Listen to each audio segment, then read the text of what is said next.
quero convidá-lo a abrir sua Bíblia em Lucas, no capítulo 15. Lucas, capítulo 15. Nós vamos ler do versículos 1 ao 3 e depois do 11 ao 32. É a parábola, talvez, se não a mais conhecida, uma das mais conhecidas da Bíblia.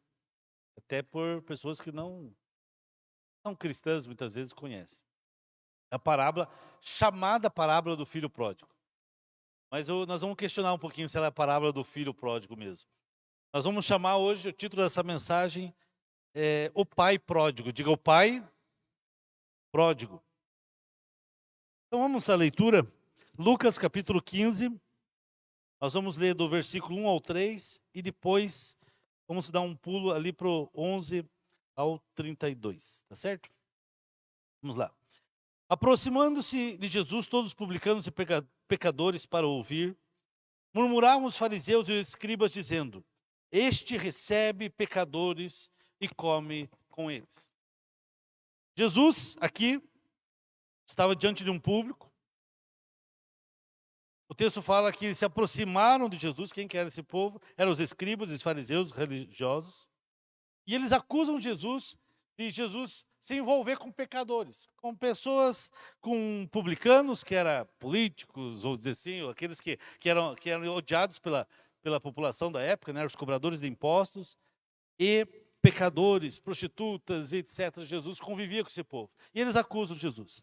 E aí Jesus propõe, então, 3 parábolas. Esse Lucas 15 é conhecido como capítulo das coisas perdidas, né? Fala da ovelha perdida, do homem que sai em busca da ovelha que se perdeu, da dracma perdida, que é uma moeda, a mulher que perde a moeda e procura, e o filho perdido, o filho pródigo. Vamos, versículo 11. E aí é o texto da parábola. E depois eu quero explicar ela. Continuou, versículo 11. Certo homem tinha 2 filhos. O mais moço disse ao pai: Pai, dá-me a parte dos bens que me cabe. E ele lhes repartiu os seus haveres. Passando não muitos dias, o filho mais moço, ajuntando tudo que era seu, partiu por uma terra distante e lá dissipou todos os bens, vivendo dissolutamente. Depois de ter consumido tudo, sobreveio àquele país uma grande fome e ele começou a passar necessidades. Então ele foi, se agregou a um dos cidadãos daquela terra, e este o mandou para os seus campos a guardar porcos. Ali desejava ele fartar-se das alfarrobas que os porcos comiam, mas ninguém lhes dava nada. Então, caindo em si, disse: Quantos trabalhadores de meu pai têm pão em fartura e eu aqui morro de fome? Levantar-me-ei e me irei ter com meu pai, e lhe direi: Pai, pequei contra o céu e diante de ti, e já não sou digno de ser chamado teu filho. Trata-me como um dos teus trabalhadores. E levantando-se foi para o seu pai. Vinha ele ainda longe, quando seu pai o avistou, e compadecido dele, correndo, o abraçou e o beijou. E o filho lhe disse: Pai, pequei contra o céu e diante de ti, e já não sou digno de ser chamado teu filho. O pai, porém, disse aos seus servos: Trazei depressa a melhor roupa, vestiu-o, ponde-lhe um anel no dedo e sandália nos pés. Trazei-o também e matai o novilho cevado. Comamos, regozijemo-nos, porque este meu filho estava morto e reviveu. Estava perdido e foi chamado. E começaram a regozijar-se. Ora, o filho mais velho estivera no campo. E quando voltava, ao aproximar-se da casa, ouviu as músicas e as danças. Chamou um dos cidadãos, ou melhor, versículo 26, chamou um dos criados e perguntou-lhe: que era aquilo? E ele informou: Veio teu irmão e teu pai mandou matar um novilho cevado, porque o recuperou com saúde. Ele se indignou e não queria entrar. Saindo, porém, o pai procurava conciliá-lo. Mas ele respondeu ao seu pai: Há tantos anos que te sirvo, sem jamais transgredir uma ordem tua, e nunca me deste um cabrito sequer para alegrar-me com os meus amigos. Vindo, porém, esse teu filho, que desperdiçou seus bens com meretrizes, tu mandaste matar para ele um novilho cevado. Então lhe respondeu o pai: Meu filho, tu sempre estás comigo, tudo que é meu é teu. Entretanto, era preciso que nos regozijássemos e nos alegrássemos, porque esse teu irmão estava morto e reviveu, estava perdido e foi achado. Amém? Curve sua cabeça, feche seus olhos, queremos orar. Pai, obrigado pela tua palavra. Dá-nos a tua graça, a tua revelação. Fala conosco, Pai. Não aquilo que queremos ouvir, mas aquilo que precisamos ouvir do Senhor. Fala conosco nesta manhã, através da sua palavra. Amém. Como eu disse, essa é uma das parábolas talvez mais conhecidas de toda a Bíblia. Esse texto fala, como já disse, que Jesus estava diante dos fariseus, dos religiosos, dos saduceus, e eles, os escribas ali, acusando Jesus de receber pecadores, de ter convívio com pecadores. E aí Jesus propõe então essas 3 parábolas, e a última delas é a parábola que lemos aqui, a parábola para nós hoje do pai pródigo, ou do filho pródigo, como muitos dizem. Mas vou explicar o texto e depois nós vamos entrar em alguns detalhes. O texto diz que certo homem tinha 2 filhos. Então um homem, um dono de terra, alguma coisa assim, tinha 2 filhos, mais moço e um mais velho. Certo dia esse mais moço pede ao pai: pai, eu quero a parte da minha herança porque eu quero ir embora, eu quero viver a vida, eu quero desfrutar da vida. E o pai concede a ele. E então dá a parte da herança que lhe era cabida, né, ainda em vida. E ele vai e sai dali, vai para uma terra distante. E o texto fala que ele dissipa, ele gasta todos os bens que tem, o dinheiro que ele tinha, os recursos que ele tinha em festas e etc. Enfim, não diz exatamente o que, mas diz que ele desperdiçou aquilo dissolutamente. E quando ele perdeu tudo, consumiu tudo, veio uma época de grande fome no país que ele estava, na região que ele estava. E ele conheceu um cidadão daquela região, um homem também de posses. E aquele homem deu um trabalho para ele, e ele foi trabalhar de guardar os porcos que havia nos campos, e enfim, cuidar do chiqueiro lá, dos porcos. Cuidando ali, passando necessidades. Ele olha aqueles porcos ali, o texto fala no versículo 16, que ele desejava fartar-se da comida dos porcos. Tem gente que fala assim, ele foi lá e comeu. Não, ele desejava, ele não chegou a comer, do que o texto fala. Ele desejou. E aí um certo dia, no versículo 17, diz que ele caiu em si. E ele pensa: quantos dos trabalhadores, dos servos do meu pai, eles têm de tudo. São bem pagos, são remunerados, têm um bom salário, têm plano de saúde, tem, né, aqui era uma questão trabalhista mesmo, não é questão de escravidão, não. E eles têm tudo. E eu aqui passando fome. Então eu vou fazer o quê? Eu vou voltar para a casa do meu pai, para a terra do meu pai, vou pedir para... E aí ele planeja, faz todo um planejamento, maquina um plano. Eu vou chegar para o meu pai, o que eu vou dizer? Pai, sabe o que é? Eu gastei, e tal, e eu vou pedir perdão e vou buscar isso e vou dizer: pai, eu não quero ser, sei que não tenho, perdi os direitos de ser filho, mas eu quero trabalhar na sua terra, nessa cidade, né? Me dá o direito de trabalhar, me dá um lugar para trabalhar, me indica para algum lugar, e aí eu vou pagar minhas dívidas e tal, e vou ser restabelecido. E aí quando ele decide ir, então, e ele volta, o texto fala que o pai, de longe, já o avistou. Isso já nos lembra algo, né? Se o pai de longe o avistou, talvez alguém venha dito: ô, fulano, alguém está vindo lá. E ele olhou, de longe ele já viu que era o filho. Alguns dizem que talvez toda tarde, todo final de tarde, ou toda manhã, aquele pai saía até a varanda da casa dele, até algum lugar, e que ele pudesse olhar tudo, e ele olhava para os lados e vê se onde é que está meu filho, né? E de repente ele vê pelo jeito. E a gente sabe, o filho da gente, a gente vê no meio da multidão, né? O seu jeito de andar, a roupa, não erra, né? Pode ter 500 ali, está lá o fulano, né? E ele viu de longe, era meu filho, e ele saiu ao encontro, corre até o filho, o abraça, e aí ele começa a dizer: pai, então, aí o plano entra em ação, né? Eu preciso do seu perdão, porque eu não sei quem. E o pai interrompe aquela frase dele, o discurso, talvez ele puxou: pai, então aqui é o seguinte, ó, primeira parte, pai. E o pai já chama os servos da casa, os ajudantes ali: olha, coloque a melhor túnica nele, coloque anéis, sandália, a melhor roupa para ele. Vamos matar um novilho gordo, vamos fazer aquele churrasco, porque meu filho que estava morto voltou, e é dia de festa e alegria. Ele não dá tempo do filho contar o que fez, o que aprontou, ele não pergunta, ele não está nem aí. E festa e tal. E de repente, você vê que essa parábola tem 2 momentos. Chega no versículo 23, diz assim: ora, O filho mais velho estivera no campo. O filho mais velho estava trabalhando, estava lá. E quando volta para casa, ele começa a ouvir barulho de música, dança. E aí, o que será que está acontecendo? E ele pergunta aos criados, o que está acontecendo? Veio um, sempre tem um que quer dar uma... Ele não fala diretamente, mas ele joga aquela... Teu pai está aí. Chegou teu irmão lá, que estava lá, sumido, voltou. E aí teu pai mandou matar um novilho cevado, aquele gordo, aquele boi gordo mesmo.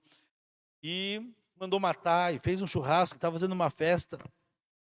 A Bíblia fala que ele se indignou e não queria entrar na festa. Eu não vou participar disso. Eu não concordo. E o pai vai até ele também. A gente esquece isso. O pai vai até isso aí também. E tenta trazê-lo para casa. E ele fica indignado. O pai procura conciliar ele, mas ele fala, não, pai, há tantos anos eu trabalho, eu sirvo ao Senhor, eu estou aqui, e o Senhor nunca matou um cabrito sequer para me alegrar, para dar para meus amigos, para eu festejar com meus amigos. Agora vem esse cara que desperdiçou tudo com as meretrizes. O texto não fala que ele desperdiçou assim. Provavelmente também. Mas ele está induzindo, né? E aí vem esse cara aí, e o Senhor manda matar um novilho. E aí o pai fala, mas filho, você sempre esteve comigo, tudo que eu tenho é teu. Por que essa indignação?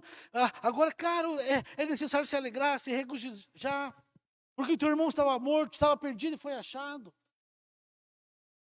Essa é a parábola do filho pródigo. Essa é a parábola do filho pródigo. Essa é a parábola que chamam assim de filho pródigo, mas, na verdade, ela não é a parábola do filho pródigo. Se nós olharmos para o texto, essa parábola fala dos dois filhos perdidos. Tem dois filhos aqui e dois estão perdidos. O mais moço, o mais novo e o mais velho. Os dois são pródigos. A palavra pródigo significa perdulário, inconsequente.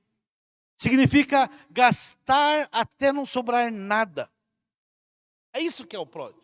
Isso que é, por isso que ele é inconsequente. Por isso, quando eu falei no início da mensagem, que nós não vamos falar do filho pródigo, dos filhos pródigos, vamos falar dele, mas a parábola não é do filho pródigo, é do pai pródigo.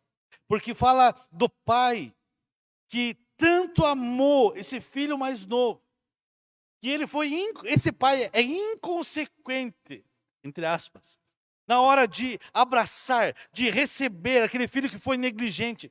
E ele se recusa, praticamente, a reconhecer e a apontar os pecados do filho. Ele se recusa a exigir reparação do filho. Porque nós precisamos entender, nesse texto aqui, que os dois, todos estão perdidos. O mais moço e o mais velho. E quando o mais velho vê isso, ô pai, você nem falou, você nem deu uma disciplina. Você nem apontou, olha, mas você fez isso, você não sabe o que você fez. O senhor não fez nada. E eu acredito, amados, que não só o filho mais velho, mas toda aquela comunidade fica indignada, porque eles sabiam o que ele fez. Essa parábola, amados, trata, que Jesus está falando, trata do Pai Celestial. Muitos de nós, você que nos assiste aqui, você que está aqui, ou por aí afora, um dia ouvi essa mensagem, nós somos ou o filho mais moço, ou nós somos o filho mais velho. E o Pai aqui é Deus. Paulo disse certa vez em 2 Coríntios 5,19, Deus em Cristo reconciliava-se com o mundo, não imputando aos homens as suas transgressões. A parábola do filho pródigo mostra para nós o Deus pródigo. Um Deus que mostra, assim, Jesus está mostrando aqui, o Deus da abundância. O Deus que nada mais é do que pródigo em relação a nós, em relação aos seus filhos. Ele é inconsequente em seu amor, em desejo de perdoar, de nos abraçar, de nos reconciliar consigo mesmo.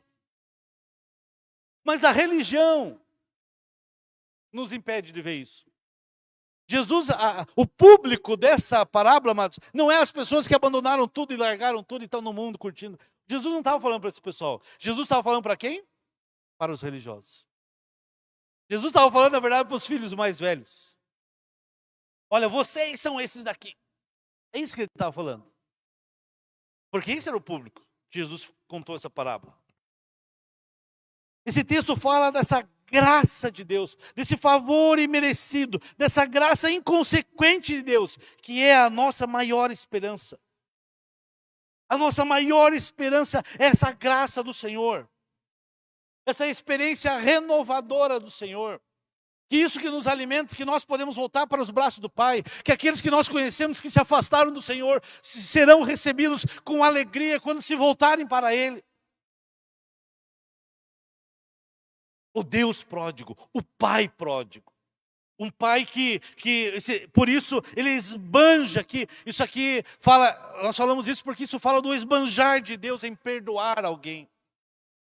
Em festejar, sem medida. Em gastar tudo que pode em proveito dos seus filhos. Aqui, esse texto fala do Pai pródigo, do Deus pródigo. Vou dar o crédito a quem merece crédito, né? Essa mensagem é baseada no livro que indico para você ler, do Timothy Keller, o Deus pródigo. E essa parábola nos traz algumas lições que o autor compartilha e eu quero compartilhar com você. Nós vamos falar 7 lições.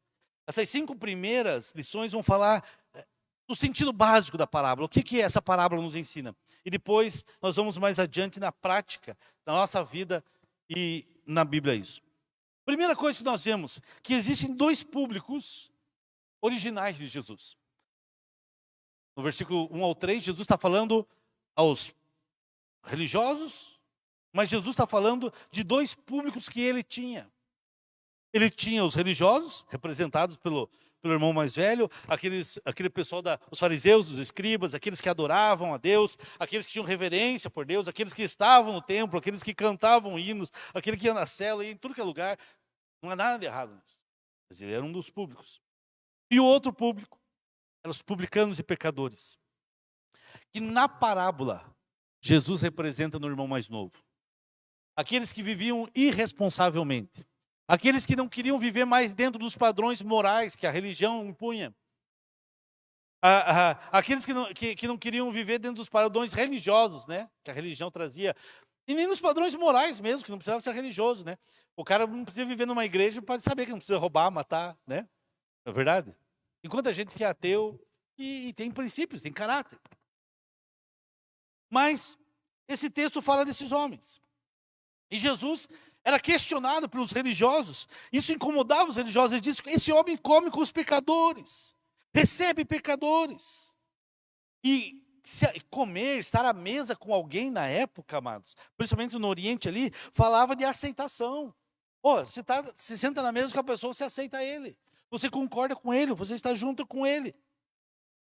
E essa parábola, aqui desses 2 filhos, mostra para nós, é uma análise que Jesus está fazendo da alma do irmão mais velho, que eram os caras que ele estava falando. E aí, lá no final, vai culminar essa parábola com o pedido para que o irmão mais velho mude seu coração. Mas você precisa... o final, ele se volta para o irmão mais velho dizendo assim: olha, nós precisamos nos alegrar, nos regozijar com esse irmão teu que voltou.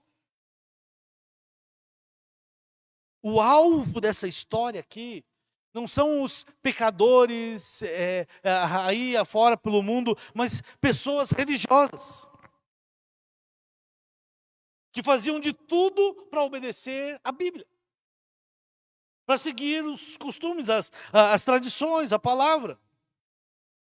E a gente, quando lê hoje na nossa cultura, a gente lê a parábola, a gente olha: uau, que Deus amoroso, que Deus maravilhoso, porque a gente olha geralmente no foco do filho mais moço. Mas imagina você é o filho mais velho.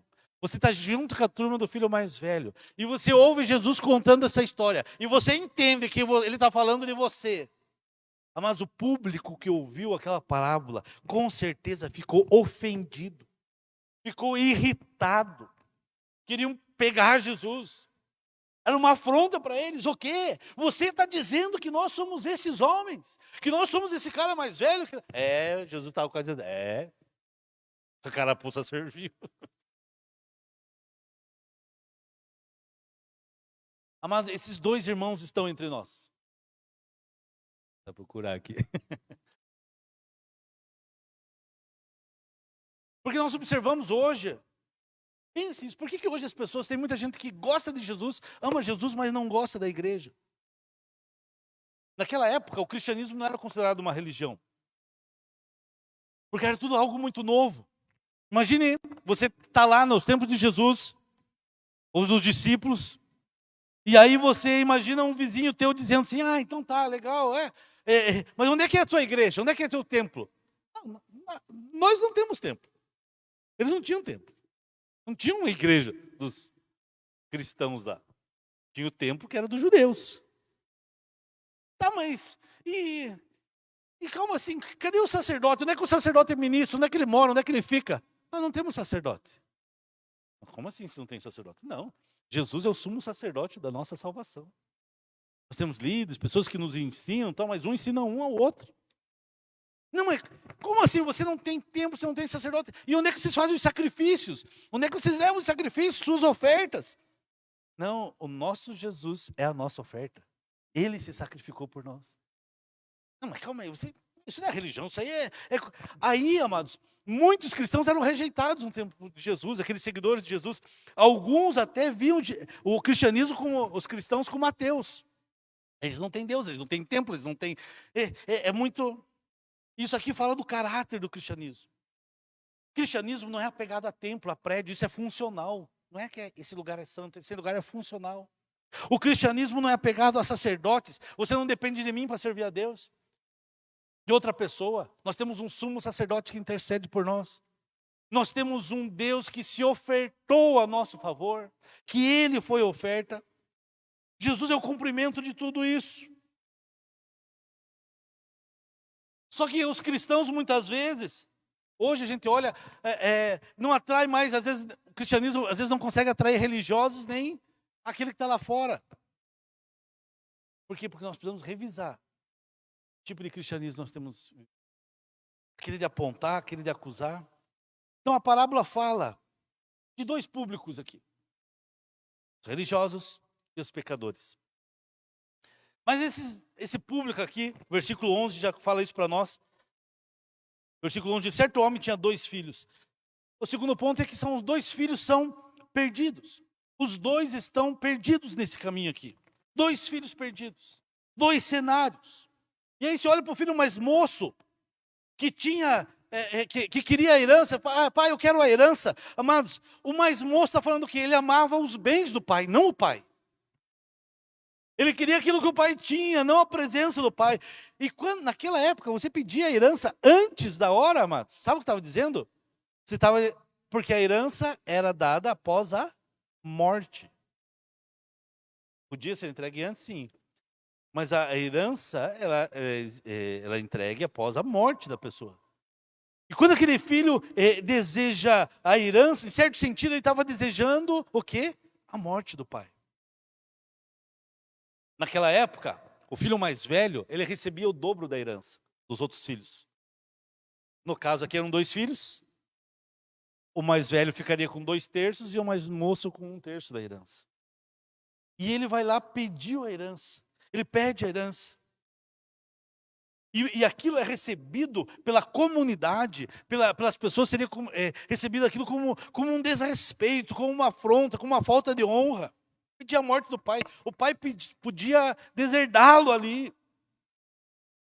Mas o pai é o pai pródigo. É o pai inconsequente. O pai que ama de tal forma que ele reagiu de uma maneira mais inesperada. E qual que era? Ele deu aquilo que ele pedia. Ele repartiu a sua propriedade com os filhos. E o texto fala assim, né? Ele repartiu a sua propriedade. Outra versão fala os seus bens. A palavra propriedade aqui no grego é bios, que é vida. Pai repartiu a vida. Ele abriu mão da própria vida. E aqui tem um detalhe, para ele dar 1/3, ele teria que se desfazer, talvez, se não de tudo, de boa parte do que ele tinha, para poder vender e dar porque ele não deu a fazenda aqui, trabalha aqui do lado. Ele teve que vender. O pai teve que abrir mão. O pai teve que vender tudo e aí entregar. para o filho mais moço e o outro.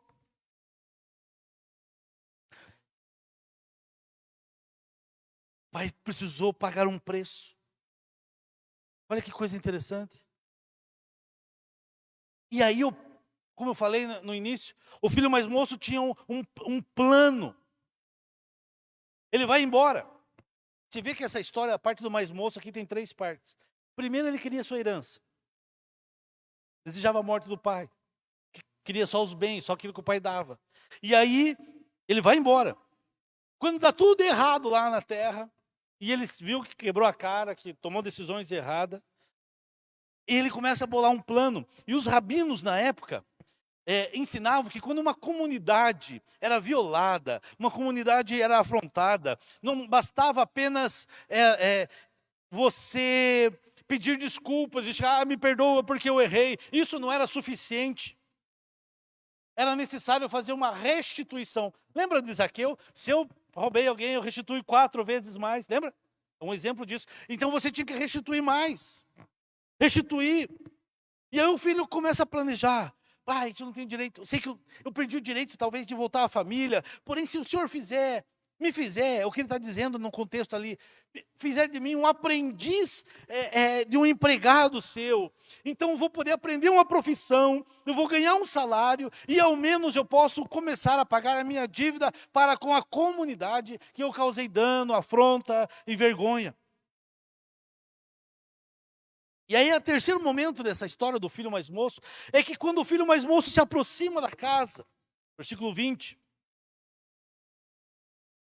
levantando-se, foi para seu pai. Vinha ele ainda longe quando seu pai o avistou. E compadecido dele, correu, o abraçou e o beijou. E aí você vê que o pai ainda estava longe. Amados, qualquer um correria nessa situação. A mãe, se visse o filho, correria. Os irmãos, uma criança correria. Mas o pai, o pater, o chefe da família no Oriente, nunca faria isso. Nunca seria o papel dele correr. Nunca seria ele. Imagina com aquelas túnicas aparecendo as pernas. Não, isso aí era vergonhoso para a época. Cheio de costumes e tradições da época. Você me entende isso? O pai correu. Não foi o filho que correu, foi o pai que correu. E o filho, quando ele recebe aquilo, ele fica desconcertado. Todo plano que ele emaranhou ali, que ele pensou, vai por água abaixo. Mas pai, eu quero contar para você. Não, esquece isso aqui e tal, tudo. O pai não deixa. E o pai fala a melhor roupa. A melhor roupa era a roupa dele, do pai. Quem tinha a melhor roupa lá era a roupa do pai. E o pai dá as roupas dele. Ele podia dizer, pai, então eu vou pagar as dívidas. E aí, para ser aceito na família, ele fala, não, filho, não precisa pagar dívida. Ele simplesmente, o pai o aceita, o recebe, cobriu a sua nudez, sua pobreza, os seus trapos com roupas de honra. É isso que o pai fez. Eu vou te cobrir com o meu trabalho, eu vou te cobrir com a minha honra. Você não vai ter que pagar nada, eu pago. O trabalho é todo meu e o seu trabalho é descansar em mim. Lembra da música? Esse é o seu trabalho. Eu vou te cobrir com a minha honra. Traz um novilho gordo. Esse era a carne mais cara da época. Traz o melhor. Amados, o amor de Deus, o amor do Pai, a clemência de Deus pode perdoar e restaurar todo e qualquer pecado que tenhamos ou tenha cometido. Esse é o amor extravagante do Pai. Mas se nós formos religiosos, como muitos ali eram, pastor, não é bem assim, né? Quantas vezes eu já ouvi na minha vida, quando pregava sobre graça, sobre o evangelho, alguém dizia assim, mas não é bem assim, né? Aí surge a sireninha do irmão mais velho, né? Isso aqui fala de graça de sobra. Não era só comida que eles estavam falando ali, era de tudo.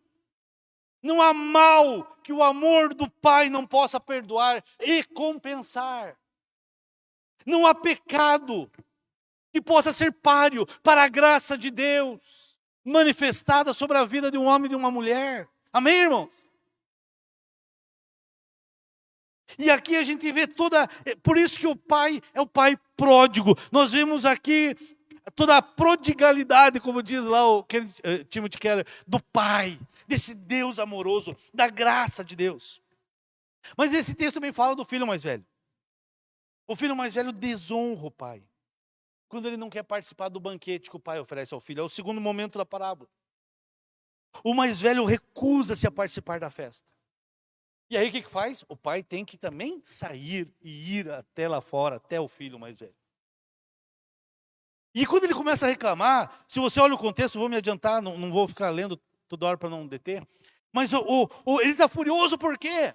Porque o pai perdoou? Não, é por causa do custo. As implicações do perdão do pai estão dizendo o seguinte: tá, pai, esse cara pediu a herança, gastou 1/3 do que nós tínhamos, virou para ele, foi lá e gastou tudo. Tá certo, ele ficou com aquilo, mas o pai ainda... Por isso que o pai fala, tudo que eu tenho aqui é teu. Por quê? Porque eu tive de herança. Né? Ele gastou tudo e agora ele volta. E o Senhor vai o receber como filho. Isso queria dizer o quê? Que agora aquele que era esses 2/3 que era dele, voltou a ser toda a família. E ele vai ter que dividir a parte dele. Estão entendendo? Daquele 2/3 que era agora, ele ia ter que dividir, porque o Senhor está recebendo ele de volta. Isto é injustiça. Se fosse o Boris Casoy e dizer, isso é uma vergonha. Isso é uma injustiça. E aí ele começa a insultar o pai em público, porque eles não estavam sozinhos ali, gente, estavam numa festa.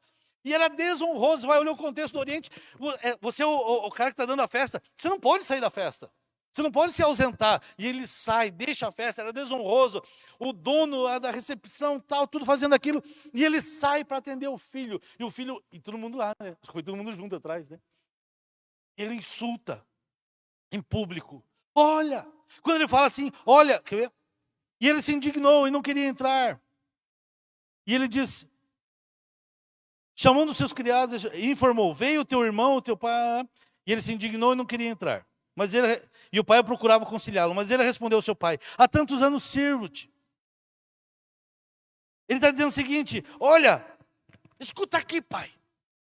Estava afrontando. Linguagem pesada. E aí no versículo 31, o pai diz assim, o pai quebra ele já, né? Meu filho. O senhor deixa ser. Meu filho. Desmonta ele. E aí nós olhamos o desfecho dessa história, fica aberto. O filho mais moço, ele conta a história, o mais moço volta e é abraçado. O mais velho não conta o final. Porque Jesus termina ali, e agora? Esse desfecho fica aberto. Porque Jesus está se virando para aqueles fariseus que estavam lá, que estavam contando essa história. E Jesus está convidando eles também. Vamos entrar para o banquete? Vamos entrar para a festa? Aqueles que estavam ali, alguns aceitaram, pouquíssimos, mas aceitaram. E os demais, o que fazem? Se reúnem e começam a conspirar para matar Jesus depois daquilo. E aí Jesus vem, no versículo 29, você observa que Jesus começa com essa parábola a redefinir o que é pecado. Não atualizar. Ele explica. E ele fala que existem 2 caminhos para você encontrar a felicidade. O caminho do filho mais velho e o caminho do filho mais moço. O caminho do filho mais velho fala dessa conformidade moral. O filho mais velho, ele foi pelo caminho do conformismo moral. A religião diz isso, eu faço isso, eu obedeço, eu sou conservador, eu sou tradicional, eu sou assim, sou assim. Não há nada de errado em fazer isso. E o mais moço, ou há errado em algumas coisas, né? O mais moço é o caminho do autoconhecimento. Esse é o progressista. Eu quero conhecer o mundo, quero saber o que a vida tem. Não gosto que ninguém fique dando palpite na minha vida. Gente, se olha isso aqui hoje, isso aqui é o mundo hoje. Não é? A divisão, que é a dicotomia entre forma de pensar, costumes, práticas. Pessoas que dizem assim, não, existe um jeito de viver, e é o jeito certo e o jeito errado. E existe aqueles que dizem, tem que viver de qualquer jeito. Os dois estão errados. E essa polarização, como a gente vê hoje no Brasil, em tantos lugares, e gerada aqui entre os 2 filhos, ela cria tensões. E Jesus não queria isso deles. Porque o conformismo moral dava eles se achavam, na verdade, no direito de ditar as normas, de dizer como Deus deve agir com relação aos outros. Ah, Deus tem que fazer isso. Não, não, porque o senhor tem que matar ele, o senhor tem que fazer ele escravo, alguma coisa, mas não pode perdoá-lo. Não estamos dizendo que é errado ter uma retidão. Mas olha o que o texto está falando. E a maioria desses que são assim, são guiados. Não fazem um monte de coisa, mas com o desejo do quê? De sucesso, de fama, de satisfação. A razão por que não faz ou que obedece aquilo é para conquistar algo. Eu vou na igreja para conquistar algo, eu faço isso, eu não peco por causa disso, eu faço. Não, e aí tem o desejo de sucesso, de fama, de satisfação. E pecado, Jesus começa a apresentar, pecado não é apenas quebrar as normas, como fez o jovem, é pecado. Pecado também é se colocar no lugar de Deus como Salvador. Pecado também é se colocar no lugar de Deus e ser juiz da vida dos outros. Jesus está dizendo, pecado também é se colocar na posição de Deus e ser juiz, ser Senhor. Pensando, acusando os outros, achando que isso te livra da autoridade que o pai tem. Foi o que fez o filho mais velho. Lembra de Jonas? No final do livro de Jonas, ele prega lá para Nínive, e daí ele sobe no morro lá, baixa uma árvorezinha, e vou sentar aqui e vou ver Deus destruir eles agora. Por isso que Jesus redefine o pecado. Pecado é pecado, imoral, tudo, mas também tem o pecado daquele que julga, daquele que aponta o erro, daquele que diz que tudo está. Não quer dizer que as pessoas não estão erradas, mas nós não somos o juiz. Está me entendendo? Amém? Enquanto não acharmos que nós não somos o problema do mundo, nós vamos estar longe de servir a Deus. Porque nós fazemos parte do problema também. Ah, o problema é ele. O problema são eles. O problema é meu marido, o problema é minha esposa, o problema é meus filhos, o problema é o governo, o problema é a oposição, o problema é isso, o problema é aquilo, o problema é o cara que não sei o quê. Mas quem serve ao Senhor entende, Senhor, eu sou o problema. Eu preciso, eu necessito da sua ajuda. E aqui Jesus começa a redefinir então o que é perdição. Ele apresenta essa redefinição de perdição. O filho mais moço estava perdido em terras distantes, em terras longínquas, mas o filho mais velho estava perdido dentro da casa do pai, vivendo com o pai, dentro da igreja, mas ele estava lá cheio de amargura, cheio de raiva pelo banquete em homenagem ao mais moço.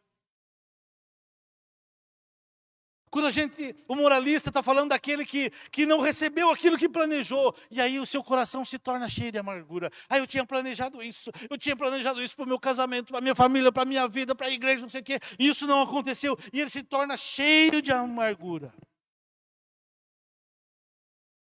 E aí isso nos faz refletir e pensar por quem eu e você, nós estamos sofrendo as afrontas do cristianismo. Contra o cristianismo. É por Cristo ou é por nós? Quando alguém fala mal do reino de Cristo, da igreja, nós nos ofendemos por causa de nós ou por causa de Cristo? Por defender a Cristo. E olha que interessante, quando ele vai falar para o pai, ele fala assim, este seu filho. Ele não fala assim, o meu irmão voltou. Ele fala, este seu filho. O perdido na casa do pai, amados, nem reconhece o irmão mais novo como irmão. Às vezes a gente está dentro da casa do pai e fala, aquele lá, o fulano, o Beltrano. Eu e você hoje, nós corremos o mesmo risco. Quando a gente considera que os nossos pressupostos, as nossas ideias, o nosso grupo, a nossa igreja, a nossa denominação, a nossa tradição, o nosso jeito de fazer, a nossa liturgia, as nossas obras, aquilo que eu faço, a minha missiologia, a minha eclesiologia, seja lá o que for, é superior aos dos outros. E aí eu me torno como o filho mais velho. E isso é motivo de mágoa, de murmuração, de amargura. É motivo de incapacidade de perdoar. Sabe qual que é a maior barreira entre o pai e o irmão mais velho? Não eram os pecados dele. Era o orgulho dele, que é um pecado. mas é o pecado do orgulho. E aqui a gente vê uma semelhança dos dois, dessa perdição, porque ambos estavam perdidos, ambos desejavam os bens do pai. Um quis os bens e foi gastar, o outro queria, mas não pedia, mas o desejo era. E o pai fala: eu sempre estive aqui. E aí o orgulho próprio, amados, às vezes nos leva até mesmo a duvidar do amor do pai por nós, a nos comparar. Não se compare com os outros. Nossa real intimidade com Deus pode ser exemplificada a partir desse relacionamento aqui, ou do nosso relacionamento de oração. O que a gente pede? O que a gente fala? Olhando esse texto, fala que ambos aqui estão errados. O mais moço e o mais velho. Sentido, o mais velho aqui está mostrando. Não confiava. Medo. Cheio de medo. Escravo, se sentia um escravo do pai, né? Eu tenho que fazer, porque o pai nunca pediu. E aí ele dá uma descrição desse irmão mais velho. Uma parábola, a gente nunca deve pegar tudo e pegar o pé da letra. Mas uma das coisas que tinha no contexto do Oriente e de Israel é que o irmão mais... é responsabilidade do irmão mais velho ir até o irmão mais moço, mais novo. Era responsabilidade. Se acontecesse alguma coisa com o irmão mais novo, o mais velho ia atrás. Era responsabilidade do mais velho, não do pai, ir buscar o irmão e resgatar do estado deplorável. Pertencia essa função ao irmão mais velho. Dá um exemplo que você nunca mais vai esquecer. Caim e Abel. Deus chega e pergunta para Caim: onde é que está o teu irmão? Por acaso eu sou tutor do meu irmão? Por quê? Porque era a responsabilidade dele. Mas contrário aqui a Caim, e quando a gente olha o texto, ao irmão mais velho, que não quis ir, que não quis entrar no banquete. A Bíblia nos ensina que existe, eu e você, nós temos um irmão mais velho, chamado Jesus. E esse irmão mais velho saiu da casa do pai e foi nos procurar, veio ao nosso encontro. Aquilo que Caim não fez, aquilo que o irmão mais velho não fez, da parábola, esse irmão mais velho, que é Jesus, ele veio. E veja bem, ele pagou o preço. Porque eu falei para vocês, por que o mais velho estava preocupado? Por causa do custo. Ele ia ter que dividir a herança dele. Ia ter que ter sacrifício. Eu ia perder. Mas Jesus, nosso irmão mais velho, pagou um preço altíssimo. A própria vida. Para resgatar os mais novos do império das trevas. O Senhor te resgatou. Jesus é o nosso irmão mais velho. Para esse filho mais velho havia um custo. Eu quero dizer para você que nos ouve pela internet, você que está aqui, nós precisamos de Jesus. Ele é o irmão mais velho. Por isso o pai fala assim: meu filho, tudo que eu tenho aqui é teu, o que você está reclamando? E era dele mesmo. E ele sabia que ele ia ter que dividir o que era dele para trazer o irmão dele. Mas para se livrar dessa perdição, dessa escravidão da religiosidade, nós precisamos do amor acolhedor de Deus. E aí, como que essa história nos ajuda a compreender toda a Bíblia? Quando a gente começa a redescobrir, existe aqui uma redescoberta da esperança. O filho mais moço saiu em busca de felicidade. Ele saiu da casa do pai para buscar alegria, vida. Só que o que ele encontrou é tristeza, é amargura, é pobreza, é desprezo. Só que ele redescobriu a esperança quando sentiu saudade da casa do pai. Ele voltou a ter a esperança. Quando ele começou a sentir saudade da casa do pai, ele perdido, redescobriu a esperança. Da mesma forma, eu e você, nós estamos no exílio do pecado. O ser humano está no exílio do pecado. E tem saudades da casa eterna, da casa paterna. Porque você, criação, pensa aqui, amados, o homem foi criado por Deus, nós somos originados em Deus, fomos criados para ter relação com Deus, intimidade com o Pai, na casa do Pai, no Pai. Não, igreja, esquece isso. É estar na casa do Pai, na presença do Pai. Mas por causa do pecado, não dos nossos pecadinhos de todo dia, do pecado original, chamado pecado de Adão, nós fomos, como humanidade, expulsos da nossa casa primordial, que era o Éden. E ficamos perdidos em nossos pecados, nessa terra amaldiçoada, depois do pecado.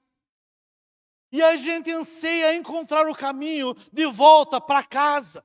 Por isso o homem busca satisfação em tantas coisas. Isso é a orfandade. Perdemos a paternidade por causa do pecado original de Adão e Eva. O homem se afastou, se tornou órfão. E agora o homem tenta preencher esse vazio com o quê? Com coisas. Ele peca aqui, ele peca ali. As compensações, para quem faz lá o 30 semanas. E aí, perdidos nessa terra amaldiçoada, desejando encontrar um novo Éden, a casa do Pai, nós não encontramos, nós só encontramos isso quando o filho mais velho sai da casa do pai, vem até a terra, pega os seus filhos mais os seus irmãos mais novos e traz para a casa do pai, paga um preço, busca, resgata. Foi isso que Jesus fez. É por meio de Jesus que nós redescobrimos a esperança. Aleluia. Se você continuar querendo apenas a herança, você vai continuar exilado. Mas se nós arrependidos voltarmos para Deus, para a casa do Pai, nós receberemos acolhimento e festa do Pai. E Ele não vai apontar o dedo para você. Ele não vai cobrar as dívidas e as besteiras que você fez. E esse ensino, essa parábola, se aplica à nossa vida como? No final, o Pai oferece um grande banquete. E chama o filho mais velho para participar também. E esse banquete, amados, essa figura do banquete do Pai é muito bem retratada. Você olha nos profetas, tem várias vezes figuras de banquetes. Apocalipse fala disso. Isso fala, para mim, fala dessa experiência da salvação. Hoje é manhã de ceia do Senhor. E aqui é uma referência a esse banquete. Esse é o banquete. A salvação, amados, ela é experiencial, é uma experiência que você pode ter com o Senhor, uma experiência viva. Deus quer te dar a experiência, por isso a ceia está aqui, nós vamos celebrar a ceia hoje, não fizemos semana passada por causa de tantas atividades. Mas ela é experiencial, a ceia ela é material, porque ela é prática, ela traz cura, não é um negócio simplesmente espiritual, porque nós cremos que no sacrifício de Jesus a cura, a salvação, a transformação, a libertação. Ela é individual porque é você e Deus, mas ela também é comunitária, porque é tão bom, né? Mas crente é um negócio maravilhoso. Quem já teve experiência assim, sabe? Lembro quando eu era mais novo, a gente ia mais para congressos, essas coisas. E você ia para o Rio de Janeiro, ia para a Bahia, ia congresso aqui. Você nunca viu o cidadão na vida. Aí você fala que é crente também, os caras... Você pode ir para a China, mas você não conhece ninguém um dia lá. E de repente você encontra uma igreja. Você... parece estar em casa, você conhece os irmãos há 1000 anos. Achei um pedaço da minha casa. Porque a salvação é comunitária. É o viver coletivo, é estar junto. Filho, ou melhor, pai, pródigo, está diante de nós nessa manhã. Amém? E ele deixa o mesmo convite. Ele fala... no final, entretanto, era preciso que nos regozijássemos e nos alegrássemos, porque teu irmão estava morto e reviveu, estava perdido e foi achado. Jesus termina isso aqui, deixando aberto. O filho mais moço, pródigo, retorna para casa. E para surpresa dele, foi recebido de braços abertos. Isso causou indisposição no irmão. Mas agora tem um apelo para esse primogênito se juntar. As boas-vindas ao perdão. Eu quero encerrar, antes da ceia, se puder, os irmãos que vão preparar a ceia, entregar a ceia, já viram aqui, o pessoal do louvor. Isaías 25. Terminamos de ler Isaías essa semana. Isaías 25. 6-8 diz assim: o Senhor dos Exércitos dará neste monte a todos os povos um banquete de coisas gordurosas, uma festa com vinhos velhos, pratos gordurosos com tutanos e vinho velho sendo bem clarificados. Destruirá nesse monte a coberta que envolve todos os povos e o véu que está posto sobre todas as nações. Tragará a morte para sempre, e assim enxugará o Senhor Deus as lágrimas de todos os rostos, e tirará toda a terra, o opróbrio do seu povo, porque o Senhor falou. Naquele dia se dirá: eis que este é o nosso Deus, em quem esperávamos. Ele nos salvará. Este é o Senhor a quem aguardávamos. Na sua salvação exultaremos, e Ele é quem aguardávamos.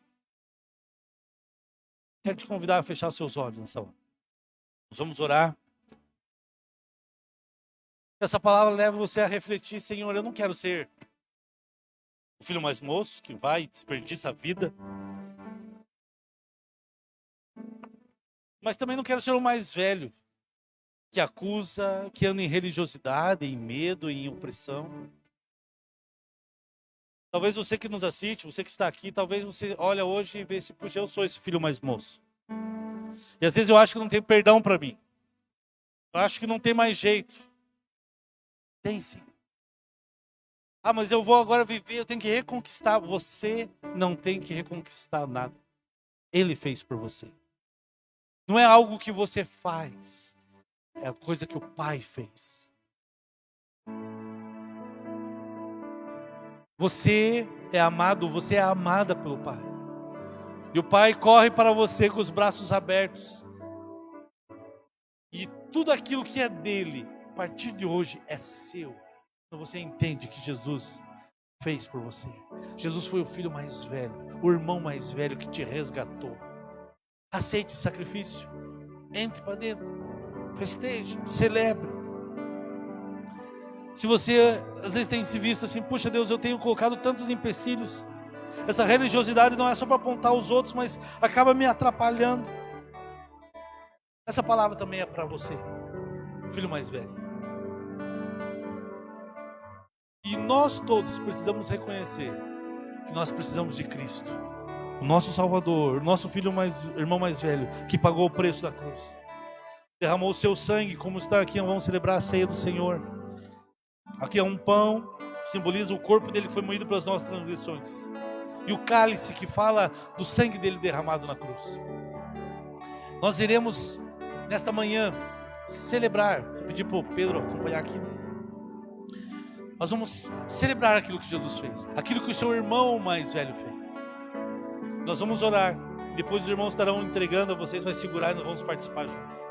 Pai, nós queremos, nesta hora, apresentar esses elementos, esse cálice que simboliza, Senhor, o sangue de Cristo vertido na cruz do Calvário. E o pão que simboliza o teu corpo moído pelas nossas transgressões. Obrigado, Jesus, porque tu és o irmão mais velho que veio e nos resgatou. Pagou um preço, e o preço não foi barato. Não foi de graça. E alcançamos essa graça do Senhor. Mas o Senhor nos reconquistou e nos trouxe novamente para a casa do Pai. Que cada um dos meus irmãos aqui possam participar, Senhor. Livres de religiosidade. Livres, Senhor, de cobranças daquilo que Ele tenha feito ou deixado de fazer. Mas que cada um de nós entendamos que somos chamados a esse banquete, a essa festa do Pai.